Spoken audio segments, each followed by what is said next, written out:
क्या उपेंद्र कुशवाहा की ये जो मांग है वो सही है या गलत है, केवल इतना ही तो कह दें। चुनाव 2025 का है, लेकिन ये हमारी तैयारी 2026 के परिसीमन को लेकर है। नीतीश कुमार जी के नेतृत्व में फिर से सरकार बनेगी, हम लोग पूरी तरह से आश्वस्त हैं। नमस्कार, आप देख रहे हैं इम्पैक्ट लाइव, मैं हूं आपके साथ करुणा तिवारी। देखिए, बिहार विधानसभा चुनाव है और कई मुद्दे जो हैं इस वक्त उभर कर सामने आ रहे हैं।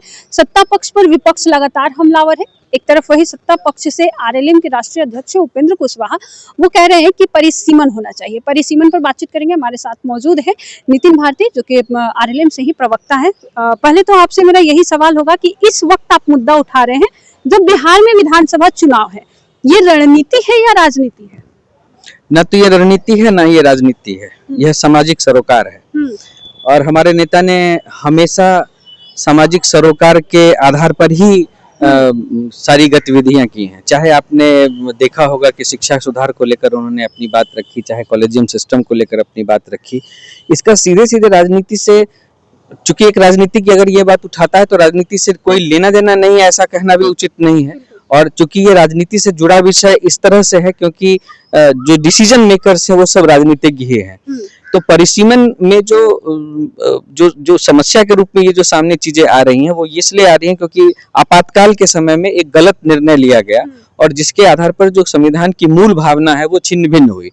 तो अब आपने ये सवाल पूछा है कि अभी ऐसा क्यों, अभी ये बात क्यों उठा रहे हैं, तो उसी कड़ी में मैं आपको ये बताना चाहता हूँ कि 1976 में जब ये पहली बार परिसीमन पर रोक लगाई गई थी तो उसपे 25 साल का कैप लगाया गया था, जिसमें ये तय किया गया कि लोकसभा या विधानसभा की सीटें नहीं बढ़ेंगी, लेकिन आप जनसंख्या के आधार पर उसका फिर से डिलिमिटेशन कर सकते हैं, केवल संख्या नहीं बढ़ानी है, वो कैप लगाना जिसको कहते हैं हम लोग।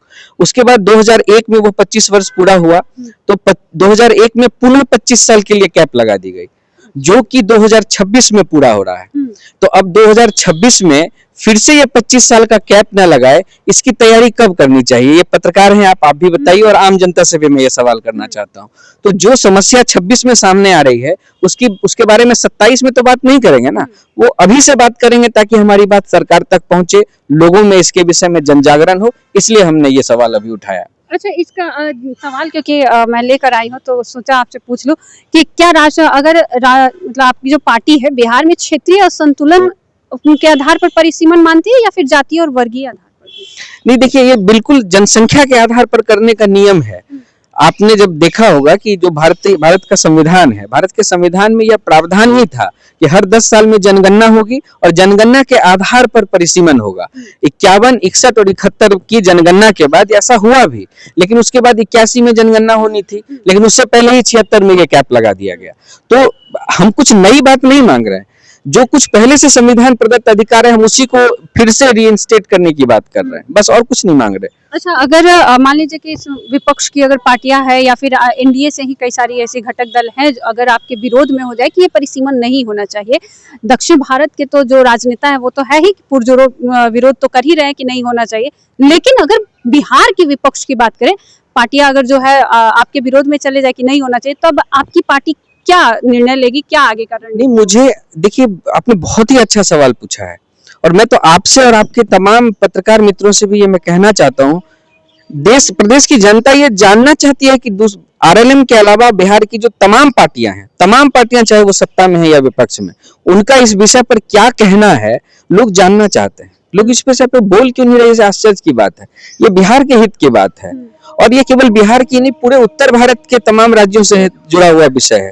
मैं तो आपके माध्यम से तमाम राजनीतिक दलों से ये आग्रह करना चाहता हूं कि कम से कम इस विषय पर अपनी बात तो रखें कि उनका क्या मानना है। क्या उपेंद्र कुशवाहा की ये जो मांग है वो सही है या गलत है, केवल इतना ही तो कह दें।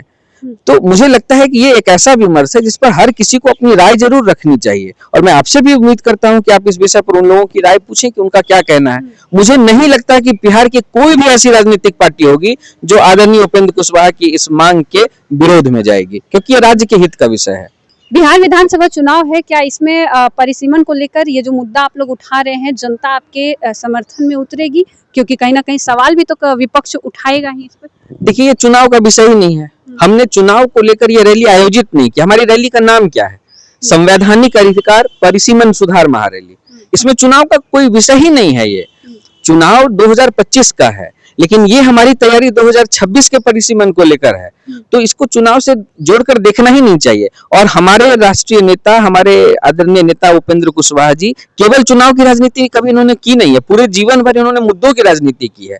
जब मुद्दा आज का है तो हम चुनाव की वजह से रुक जाएं, ऐसा नहीं हो सकता। जब बात 2026 की है और उस पर निर्णय 2026 में लेना है, तो हम इसकी बात 2025 से ही शुरू करेंगे। यही समय है और इसी समय का सदुपयोग करके हमारे नेता ने इस बात को उठाया है, और इसलिए इसको हम चुनाव का विषय मानते ही नहीं है। सरकार आती है नहीं आती है तो वक्त बताएगा। अगर विपक्ष सत्ता में आ जाती है तो क्या परिसीमन हो पाएगा?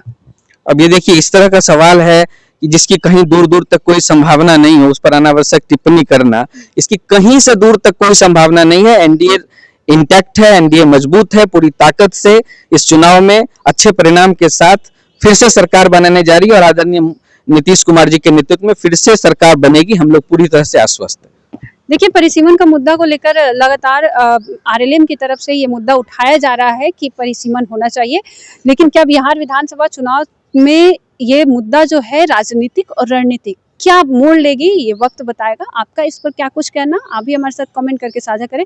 देखते रहे इम्पैक्ट लाइव। सहयोगी राहुल के साथ मैं करुणा तिवारी, पटना।